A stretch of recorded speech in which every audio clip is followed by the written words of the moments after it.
صرف اسی کے خیالوں پر حکمرانی کے لیے بے چین تھی، مگر ان سب میں سے کچھ بھی نہیں تھا۔ خزیمہ عادل نے خولا کمال کی طرف دوستی کا ہاتھ بڑھایا تھا اور اس نے پیشکش مسترد کر دی تھی۔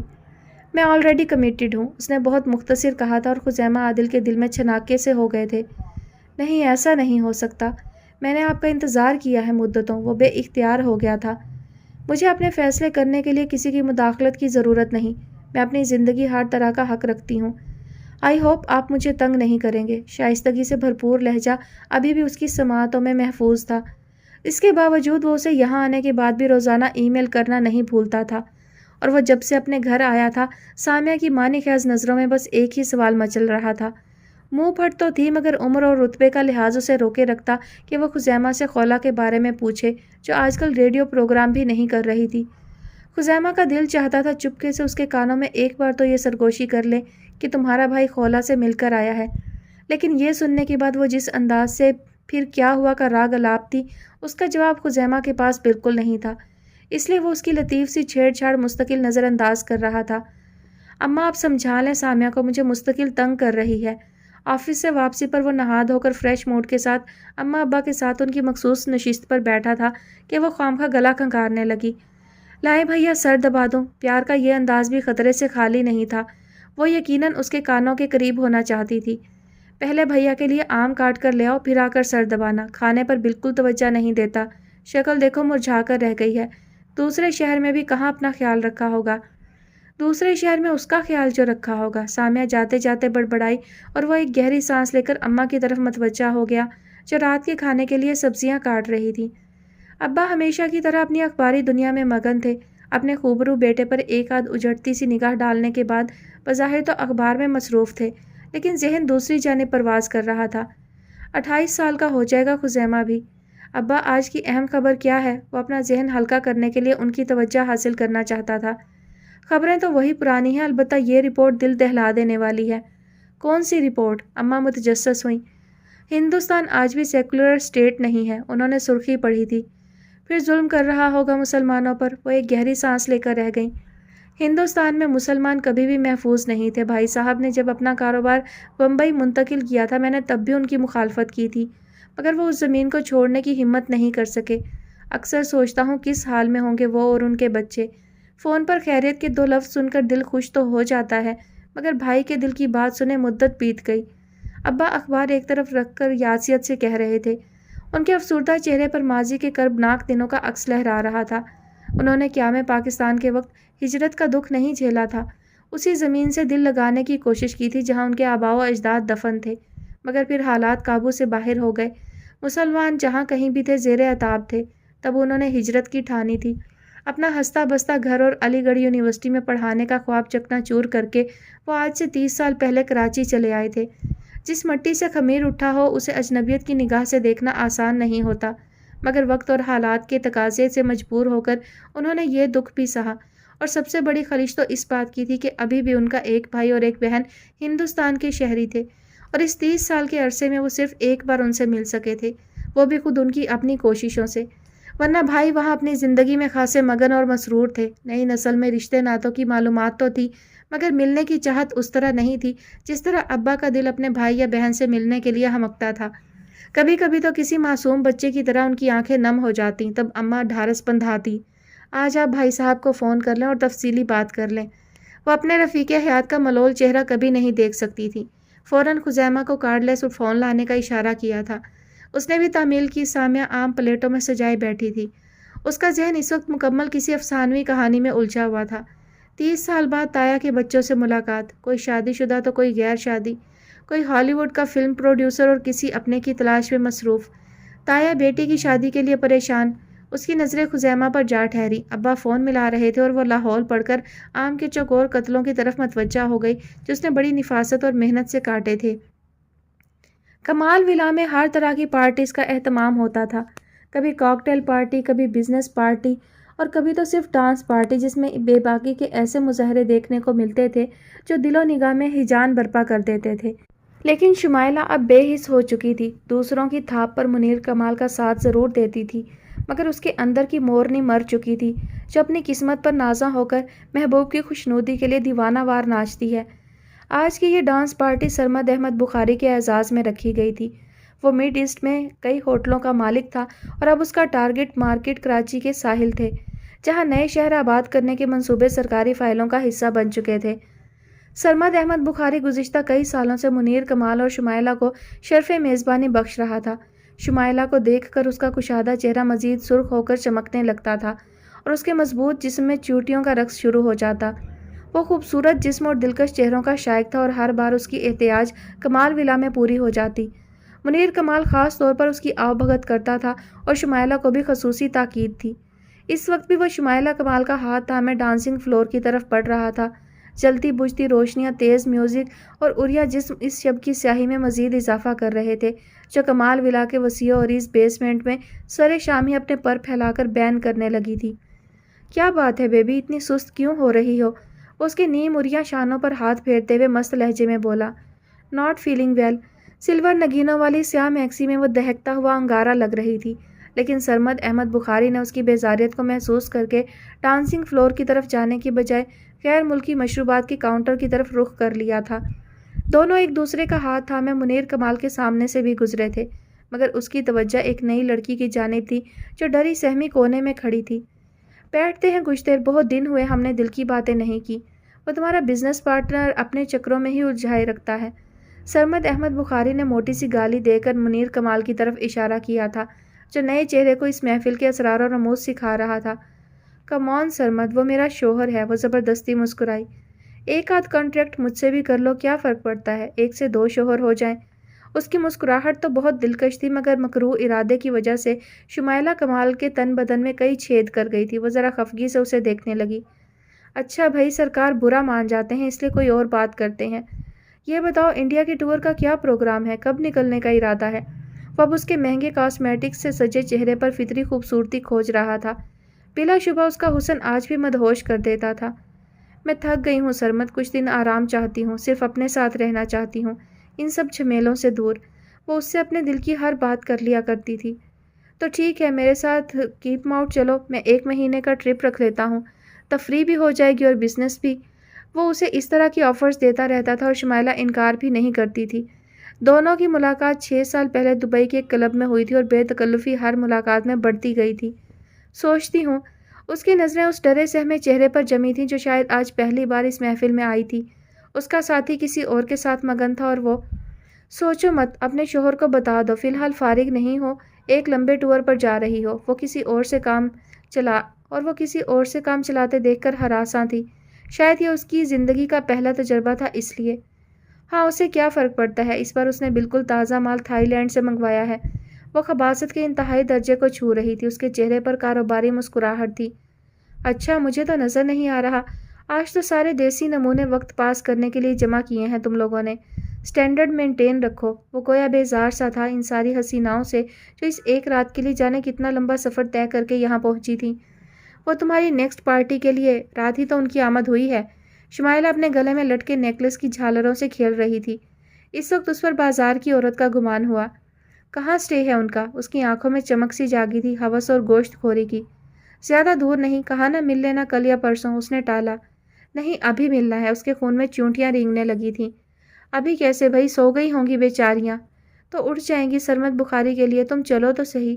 کہا نا سرمد، ابھی تو یہ پارٹی اپنے جوبن پر ہے، اور دیکھو نا تمہاری پسند کا عربی میوزک پلے کیا گیا ہے، چلو اوپر چلتے ہیں۔ وہ اسے ٹال رہی تھی مسلسل۔ اٹس اوکے، تمہارا موڈ نہیں تو نہ صحیح، میں تو تمہارا تابع دار ہوں۔ وہ دل ربائی کا مصنوعی مظاہرہ کر رہا تھا۔ شمائلہ یہ بات اچھی طرح جانتی تھی۔ ابھی تھوڑی دیر کی بات ہے، وہ کسی بے جان جسم سے دل بہلا رہا ہوگا۔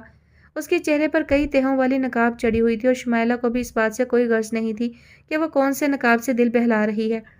وہ تو بس اتنا جانتی تھی کہ سرمد احمد بخاری ان کا سب سے بڑا خریدار تھا اور وہ حساب کتاب میں بلا کا کھرا اور کاروباری آدمی تھا۔ اس کے ساتھ کام کرنے کا مزہ ہی اس کے پروفیشنلزم کی وجہ سے ہی آتا تھا۔ آج تم کوئی ڈرنک نہیں لے رہی، کیا پرہیز کر رہی ہو؟ اس نے منیر کمال کو اشارہ کر کے اپنے پاس بلایا تھا اور ساتھ میں 2 گلاس بھی۔ وہ تھوڑی ہی دیر میں کسی تابع دار کی طرح چلا آیا تھا۔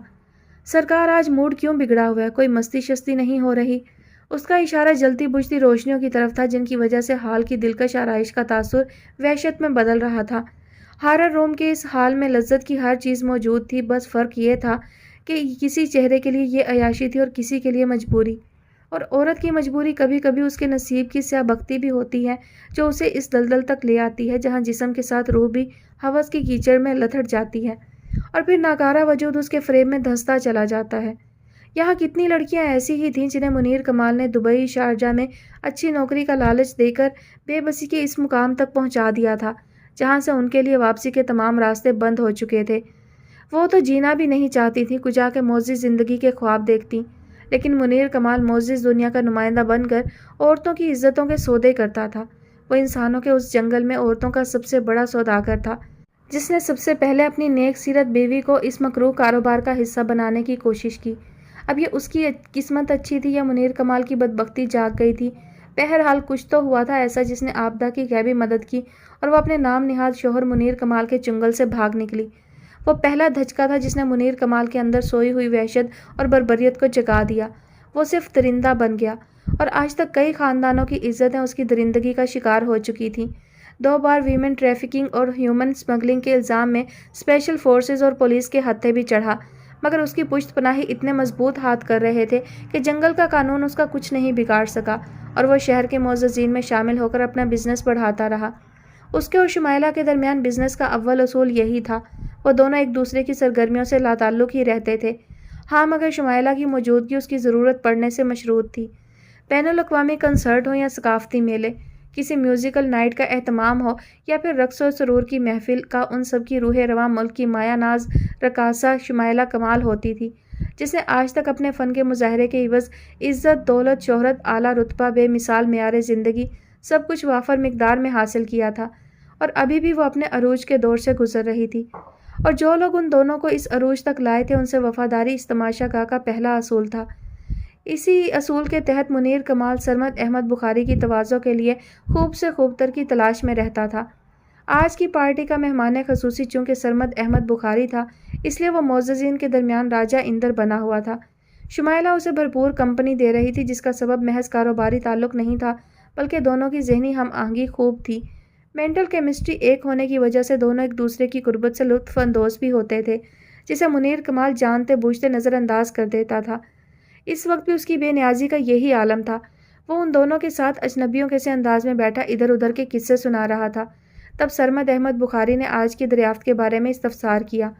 تم نے کہا تھا ہیرا چن کر لائے ہو، کب ملواؤ گے ہمیں؟ آپ حکم تو کریں، ہیرا آپ سے زیادہ فاصلے پر نہیں، وہ دیکھیں۔ منیر کمال نے معنی خیز نگاہوں کے ساتھ ایک تنہا بیٹھی لڑکی کی طرف اشارہ کیا جو اپنے ساتھی سے ناراض ہو کر بیٹھی تھی۔ وہ پہلی بار کسی ایسی محفل میں آئی تھی، اس کی آنکھیں حیرت اور خوف کے مارے کبھی ساکت ہو جاتی، کبھی بند۔ وہ جس کے ساتھ نائٹ پارٹی کا مزہ لینے آئی تھی وہ کسی ماہر رقاص کی طرح کبھی ایک لڑکی تو کبھی دوسری لڑکی کو اپنی باہوں کا جھولا دے رہا ہوتا۔ شاید انہی باتوں سے خائف ہو کر وہ فلور سے نیچے اتر آئی تھی۔ سرخ رنگ کی گھیردار فراک اور تنگ ٹراؤزر میں اس کا فربہی مائل جسم سرمد احمد بخاری کی شاطر نگاہوں نے لمحوں میں دیکھ لیا تھا۔ اس کے چہرے پر برائے نام سا میک اپ رہ گیا تھا، باقی وہ بے چینی کے سبب اپنے ہاتھوں سے صاف کر چکی تھی۔ اس کے بھرے بھرے گداز ہونٹ گہری لپسٹک کی چکنائی سے محروم ہو چکے تھے، بس سرخ رنگ نظر آ رہا تھا۔ آنکھوں میں سراسیمگی اور چہرے پر غیر معمولی خوف کا تاثر لیے وہ خوش گپیاں کرتے، مصنوعی قہقہے لگاتے میک اپ زدہ چہروں کے درمیان منفرد تو نظر آ رہی تھی، مگر اس کا اعتماد ہوا ہو چکا تھا، کیونکہ وہ زندگی میں پہلی بار اس نئی دنیا کے انوکھے ماحول سے آشنا ہو رہی تھی۔ سرمد احمد بخاری چند لمحے اسے دیکھتا رہا۔ یہ تو واقعی اس کی پسند کا مال تھا۔ وہ ایسی لڑکیوں کو بہت پسند کرتا تھا جو ڈری سہمی خوف سے چیخیں مارتی، کبھی اس سے رہائی مانگ رہی ہوتی اور کبھی اپنی نجات کے لیے اس کے مرنے کی دعا۔ اس کے لہو میں سیاہ خونخوار کتوں کی دوڑ شروع ہو چکی تھی۔ وہ ان دونوں میاں بیوی کو چھوڑ کر کھڑا ہو گیا۔ وہ اس سے پہلے کبھی ایسے لوگوں میں نہیں بیٹھی۔ اس نے زندگی میں پہلی بار مرد اور عورت کا یہ روپ دیکھا تھا۔ اسے حال میں بیٹھے خوبصورت اور باوقار چہرے کسی ڈرامے کا کردار لگ رہے تھے، اور ڈانسنگ فلور پر ناچتے عریاں جسم کسی بیہودہ فلم کے مناظر۔ وہ جلد از جلد اس اذیت ناک ماحول سے نکلنا چاہتی تھی، یہ اس کے چہرے پر واضح لکھا تھا۔ سرمد احمد بخاری اس کے پاس چلا آیا، حسب عادت اس کا کندھا چھو کر اپنی موجودگی کا احساس دلایا۔ ہائے بیبی، کیا نام ہے تمہارا؟ جی، وہ ہڑبڑا کر کھڑی ہو گئی اور متلاشی نگاہیں ڈانسنگ فلور کے ایک کونے پر جا ٹکی۔ میں سرمد ہوں، اور تم؟ اس بار وہ ہاتھ مصافحہ کے لیے آگے بڑھاتے ہوئے بولا۔ وہ ذرا سا جھجکی، مگر پھر منیر کمال کے سکھائے آداب محفل یاد آ گئے۔ پسینے سے بھیگا ہوا ہاتھ سرمد احمد بخاری کے مضبوط ہاتھ میں دیتے ہوئے اس کے حلق سے بمشکل آواز نکلی تھی، میں سعدیہ ہوں۔ وہ جھوٹ بولنا چاہ رہی تھی مگر عادت نہیں تھی اپنی پہچان بدلنے کی، اور نہ ہی آج تک اس کی ضرورت پڑی تھی۔ گڈ سعدیہ، تم بور ہو رہی ہو شاید اس شور ہنگامے سے، آؤ میں تمہیں اچھی سی ڈرنک پلواتا ہوں۔ وہ انتہائی ہینڈسم سوٹڈ بوٹڈ آج کی محفل کا سب سے شاندار بندہ خود اس کے پاس چل کر آیا تھا اور اب ڈرنک کی آفر کر رہا تھا۔ اس کے اندر فطری خود نمائی کے جذبے نے جلدی سے سر ابھارا، خوف کی لہر دب گئی۔ وہ ذرا سا مسکرائی، ڈانسنگ فلور کی طرف دیکھا، ہنوز وہی ماحول تھا۔ Come on enjoy the party, let's dance with me. اگلی پیشکش پر وہ متحیر سی رہ گئی۔ میں اور آپ کے ساتھ ڈانس؟ بمشکل لہجے کی بوکھلاہٹ پر قابو پایا۔ Why not, come with me, وہ اس کا ہاتھ تھام کر بولا اور اس کے قدم خود بخود اس کے ساتھ ہو لیے۔ سعدیہ رحمت اللہ باعزت، شریف اور تمام عمر روایتوں پر مر مٹنے والے گھرانے کی خواب دیکھنے والی احمق سی لڑکی کے قدم دلدل کی طرف جاتے ہوئے بارہا لڑ کھڑائے، مگر اسے اپنے محبوب نما ساتھی پر اس قدر غصہ تھا کہ وہ اس کو تاؤ دلانے کے لیے سرمد احمد بخاری کا ہاتھ تھامے آگے بڑھتی چلی گئی۔ تھوڑی تھوڑی دیر کے بعد آنکھوں کے آگے اندھیرا بھی چھانے لگتا، حلق میں کانٹے بھی پڑنے لگتے اور معاف ذہن کے کسی گوشے میں پوری شدت کے ساتھ دستک بھی ہوتی۔ یہ میں کیا کرنے جا رہی ہوں؟ مجھے یہ سب تو نہیں کرنا تھا۔ میں تو اظہر کے ساتھ آئی تھی، اس نے کہا تھا میں تمہیں پارٹی میں لے کر چل رہا ہوں۔ ایسی دنیا تم نے ان بند گھروں اور تنگ گلیوں میں کہاں دیکھی ہوگی؟ لیکن یہ کشادہ اور پر رونق دنیا تو…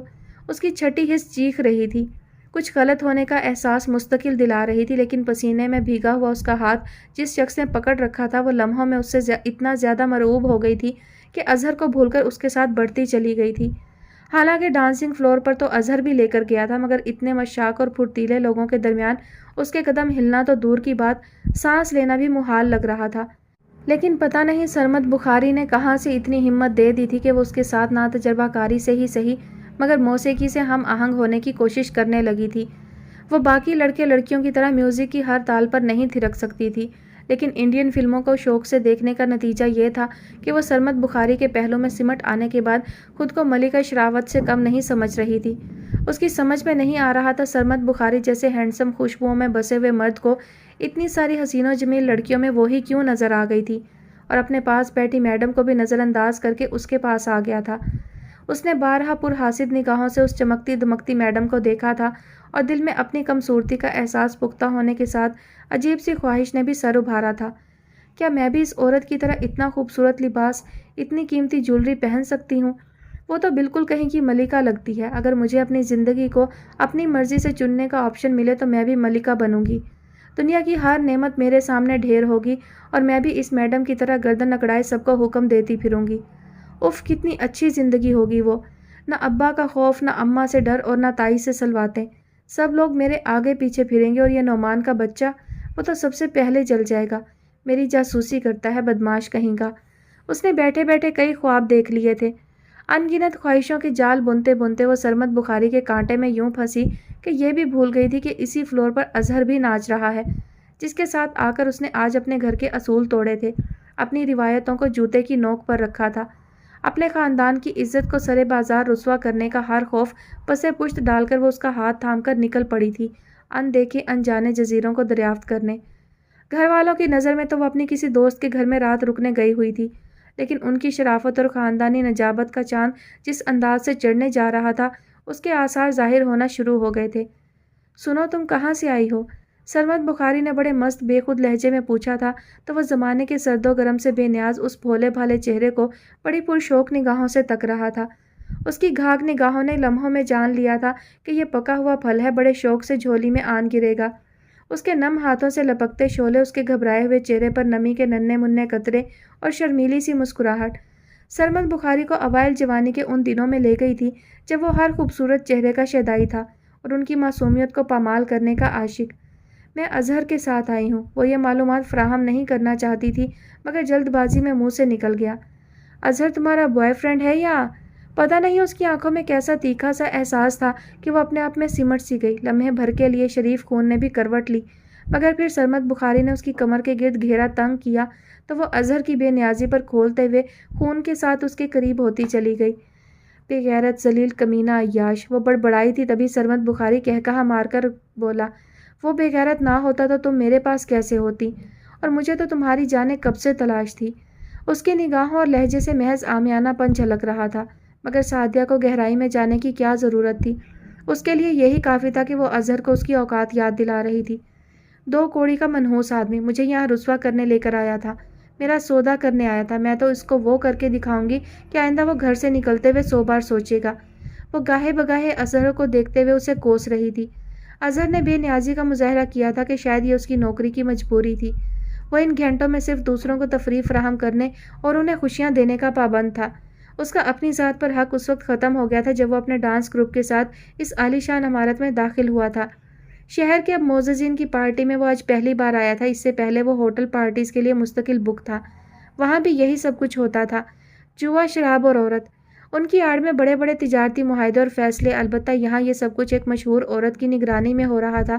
اسے حیرت ہو رہی تھی۔ وہ سعدیہ کو ایک کلچرل ڈانس پارٹی کی تفصیلات بتا کر یہاں لایا تھا۔ سعدیہ اس کی زندگی میں آنے والی پہلی لڑکی نہیں تھی جو اس کی چکنی چپڑی باتوں میں آ کر ان محفلوں کا حصہ بنی تھی۔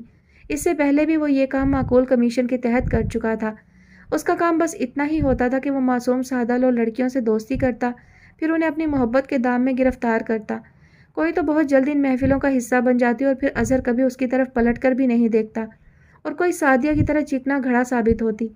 اس بار سعدیہ کے ساتھ اس کا سلسلہ لمبا چلا تھا۔ موبائل فون کے SMS سے بات کرنے کا عرصہ ہی خاصا طویل تھا۔ شروع میں وہ بالکل گھاس نہ ڈالتی تھی اور اظہر کو بھی ضد ہو گئی تھی۔ اظہر نے پہلی بار اس کو اپنے ایک درزی دوست کی دکان پر دیکھا تھا۔ وہ اپنے کپڑوں کا ناپ دے رہی تھی۔ اس کا بے تکلفانہ اور پورا اعتماد انداز خاصا متاثر کن تھا۔ اس کے ذہن میں کئی پروفیشنل لڑکیوں کے متناسب جسم گھوم گئے۔ ایک بار اس کے استاد نے کہا تھا، یہ کیا تو سوکھی سڑی لڑکیاں لاتا ہے، ذرا موٹی تازی لایا کر، گاہک خوش ہو جاتا ہے۔ تب سے وہ اپنے استاد کی خواہش پوری کرنے کے لیے موٹی تازی گائے کی تلاش میں تھا، اور یہ تلاش آج ختم ہوئی تھی۔ سعدیہ استاد کی ہر ڈیمانڈ پر پوری اترتی تھی۔ اس کے بعد باقی کے مراحل طے کرنا مشکل ضرور تھے، ناممکن نہیں۔ سعدیہ کا تعلق جس گھرانے سے تھا وہاں پردے کی پابندی کے ساتھ اور بھی بہت ساری پابندیاں تھیں جن سے سعدیہ خائف تھی۔ اس نے سب سے پہلے برقع اتار کر اپنے خاندان کی روایتوں سے انحراف کیا تھا۔ برقع اترا تو کپڑے بھی اسی کی مرضی سے سلنے لگے۔ وہ تنہا بازار چلی جاتی، ماں اور تائی کی نا کے باوجود سہیلیوں سے ملنے کا پروگرام بن جاتا، ان کے گھروں پر رات کو رک جاتی۔ پتہ نہیں صحبت کا اثر تھا یا مزاج ہی ایسا لے کر پیدا ہوئی تھی، کسی بات کو انکار کر دو وہ کر کے دم لیتی تھی۔ تعلیم کی کمی، تربیت کا فقدان یا پھر گھر کے منتشر نظام کے اثرات، وہ ذہنی و اخلاقی کجی کے کسی رویے کو غلط نہیں مانتی تھی۔ اظہر کے ساتھ دوستی کرتے ہوئے بھی اس کے پاس یہ دلائل موجود تھے کہ مجھے اپنی زندگی اپنے انداز سے جینے کا حق ہے اور کسی کو پسند کرنا کوئی گناہ نہیں، لیکن اس نے کسی کی اس بات کو کبھی غور سے نہیں سنا تھا کہ پسند کے لیے وہ راستہ اختیار کرنا چاہیے جو اخلاقیات کے دائرے پر پورا اترتا ہو۔ شاید یہ سب کچھ بتانے والا کوئی تھا ہی نہیں، اور نہ ہی کبھی اس پر اتنا اعتبار کیا گیا کہ وہ اپنے گھر میں کسی کو دوست سمجھ کر زندگی میں آنے والی اس نئی تبدیلی سے آگاہ کرتی۔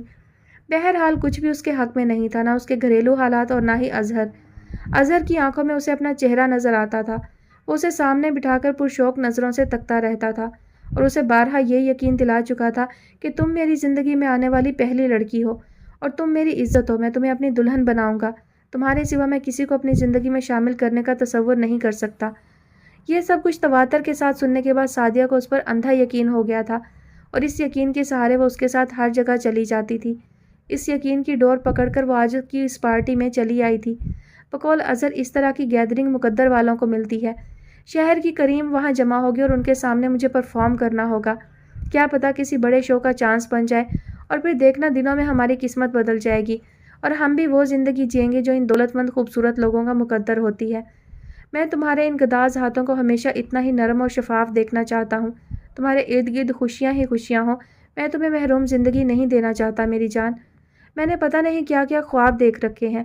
ہم شادی کے بعد یہاں نہیں رہیں گے، ہم دونوں کے ستارے ملیں گے اور ہمارے مقدر جاگ جائیں گے۔ ان گنت خوابوں کا سلسلہ تھا جو وہ بلا تکان اس کے سامنے دہرائی جاتا تھا، اور سعدیہ شادی کے بعد خوشکن لمحات کے تصور میں دنیا میں ہی جنت کے مناظر ڈھونڈنے لگتی۔ دیوانی عمر کے پاگل خواب، جن کی تعبیر پانے کے لیے عورت کو ہمیشہ کچی عمر کی دہلیز پر کھڑے ہو کر ایک ہی جملہ سننا پڑتا ہے، یہ چاؤ چونچلے شادی کے بعد کے لیے اٹھا رکھو۔ اور پھر کبھی وہ یہ بھی سنتی ہے، ارے اس عمر کی لڑکیاں بناؤ سنگار کرتی اچھی نہیں لگتی، یہ تو اپنے مرد کے لیے اچھا لگتا ہے۔ عورت کا اصل آئینہ تو اس کے شوہر کی آنکھیں ہوتی ہیں۔ اور پھر جب ایسے ہی خوابوں کی دنیا میں وہ من چاہا شخص لے جائے جسے دل و نگاہ نے شوہر کے طور پر چن لیا ہو، تو پھر اس کی ہر بات پر بلا سوچے سمجھے یقین کرنے کو دل چاہتا ہے۔ اسی یقین کی وجہ سے آج وہ اظہر کو طنزیہ نگاہوں کے حصار میں لیے سرمد بخاری کی باہوں کے گھیرے میں کھڑی تھی۔ اظہر نے چند لمحے اپنی نگاہیں اس کی طرف مرکوز کی تھیں، مگر پھر جلد ہی ماحول کے اثر میں چلا گیا تھا۔ شاید یہی وہ لمحہ تھا جب اس کا دل گہرے پاتال میں ڈوبتا چلا گیا تھا۔ وہ کیا سوچ کر آئی تھی اور کہاں کھڑی تھی؟ اس کی عقل نے کام کرنا شروع کیا تھا تو پیروں تلے زمین بھی کھسکنا شروع ہو گئی تھی۔ کہیں تو کچھ غلط ہونے جا رہا تھا، اور جو کچھ آج تک ہوا تھا وہ بھی ٹھیک نہیں تھا۔ یہ وہ اظہر نہیں تھا جو اس کے لیے پاگل تھا، اس کے حسن کے قصیدے پڑھتا تھا، جس کے ماں باپ اس کے گھر پر آئے تھے اور جس کے لیے اس نے گھر والوں کے ساتھ بغاوت کا آغاز کر دیا تھا۔ یہ تو کوئی گھٹیا اور کم ظرف انسان تھا، جس کی محبت ایک دوسرے شخص کے گھیرے میں تھی اور وہ بے نیاز بنا اپنے دھندے میں مگن تھا۔ بے غیرت کہیں کا، اس نے ایک موٹی سی گالی دی تھی۔ کچھ کہا تم نے؟ امپورٹڈ شراب کی بانس اس کے نتنوں میں بے رحمی سے گھس گئی تھی۔ نہیں تو میں مزید نہیں کر سکتی، نیچے جا کر بیٹھ جاؤں؟ اسے ابکائیاں سی آنے لگی تھی۔ ٹی وی اسکرین پر نظر آنے والا یہ خوبصورت ماحول جانے کیوں اتنا بدبودار تھا کہ اس کا دم متلانے لگا تھا۔ وہ اظہر کی غیرت کو جگانے، اپنی خود نمائی کے جذبے کو تسکین دینے کے لیے یہاں تک تو آ گئی تھی، مگر اب برداشت جواب دے گئی تھی۔ اپنی رسوائی کے صدمے سے زیادہ اظہر کی بے حسی نے نڈھال کیا تھا۔ یہ وہ اظہر نہیں تھا جو ٹیلر شاپ پر گھنٹوں اس کا انتظار کرتا تھا، جو میٹھی میٹھی باتیں کرتے ہوئے بڑے شوق سے اس کا ہاتھ تھامتا تھا، جو آنکھوں میں زمانے بھر کی شوخیاں سمیٹ کر اسے دیکھتا تو وہ کیف و سرور کے انوکھے احساس سے دوچار ہو جاتی۔ کیا اس کی وارفتگیاں جھوٹی تھیں؟ کیا اس کی آنکھوں سے پھوٹتی جذبوں کی روشنیوں میں کھوٹ تھا؟ کیا وہ ایک فریب تھا؟ اور سب سے بڑا ستم کہ وہ اس فریب نظر کا شکار ہو گئی۔ وہ یہ سب سوچتے ہوئے یکدم چکرا کر سرمد بخاری کی باہوں میں جھول گئی تھی۔ اس نے سعدیہ کو گرنے نہیں دیا تھا اور اظہر یہ منظر دیکھ چکا تھا، اس لیے جان بوجھ کر رخ موڑ گیا۔ سرمد بخاری سے پہلے منیر کمال اوپر پہنچ گیا اور برا سا منہ بناتے ہوئے سعدیہ کو ہوش میں لانے کی کوشش کی، مگر وہ کہاں اتنی آسانی سے ہوش میں آنے والی تھی۔ سرمد بخاری کو اس ڈری سہمی خوفزدہ لڑکی سے ہمدردی ہو چلی تھی۔ اسے گیسٹ روم میں پہنچاؤ، میں آتا ہوں۔ وہ منیر کمال کو حکم صادر کرتے ہوئے بار روم کی طرف مڑ گیا تھا۔ ڈانسنگ فلور کی روشنیاں اب بھی اسی طرح جل بجھ رہی تھی، کوئی کسی کی طرف متوجہ نہیں تھا۔